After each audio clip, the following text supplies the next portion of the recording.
Bentangkan tesismu, wahai Profesor Soleha. Kami akan berantitesis denganmu.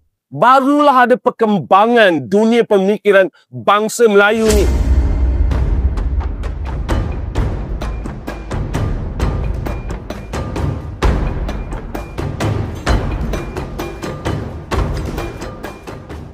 Apakah prosedur yang diajar oleh cendekiawan bila berlaku perselisihan faham? Yang pertama, muzakarah tuan. Yang pertama, panggil beliau, bentangkan, bukan mengeluarkan kenyataan. Ramainya sokong cendekiawan mengeluarkan kenyataan yang sengang-sengang. Kenapa tidak boleh menerima perbezaan pandangan? Okey, kau panggillah, bentangkan tesismu, wahai Profesor Soleha.